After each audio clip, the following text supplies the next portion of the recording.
एक साहब को पैसों की ज़रूरत थी, घर के लिए पैसों की अशद ज़रूरत थी, बहुत ज़्यादा ज़रूरत थी पैसों की।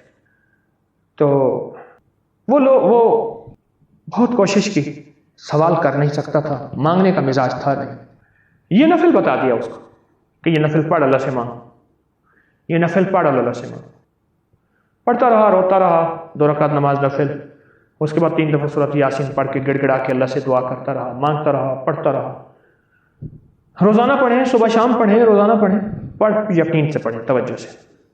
कुदरत का निज़ाम देखिए, कुछ ही महीनों के बाद उसके ना भाई ने कबूतर रखे हुए थे, कबूतर रखे हुए थे। वो कबूतर भी रखता था, ख्याल भी नहीं रखता था, ये बेचारा उनको दाना डालता था।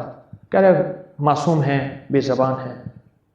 मेरा एक गुमान है कबूतरों की दुआएं भी साथ शामिल हो, बेज़बान की दुआएं शामिल होती।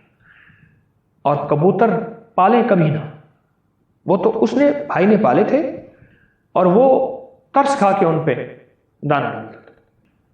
तो कबूतर का शोर सुना उसने, जो कबूतरों का शोर सुना, तो कबूतरों का जो है वो चबूतरा बहुत ऊंचा बना हुआ था ऊपर, उसका डरबा जालियों वाला।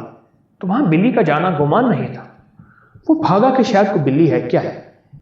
अंदर गया तो अंदर एक बहुत बड़ा शाहीन था जो कबूतरों पे झपट रहा था। कहीं से उड़ता हुआ आया, ऊंचा देखा, कबूतर हैं, उसने का शिकार है।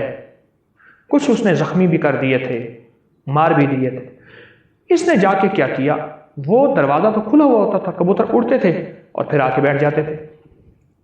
बिल्ली का वहां जाने का गुमान ही नहीं था। इसने वो बंद कर दिया। अब बंद करके अब कहने लगा इसको निकालूं कैसे। एक दोस्त था, उसको बुला के लाया, वो शिकारी था। उसने देखा, उसने कहा वो तो लाखों रुपए की चीज है, कहां से आई, ऐसे आ गए। कहा तेरी तो किस्मत है।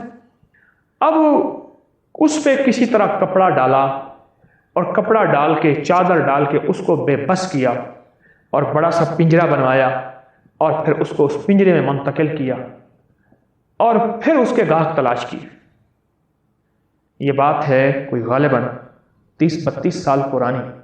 उस दौर में वो 7 लाख का बिका था, 7 लाख का बिका था और उसको जरूरत थी 1.5 लाख की।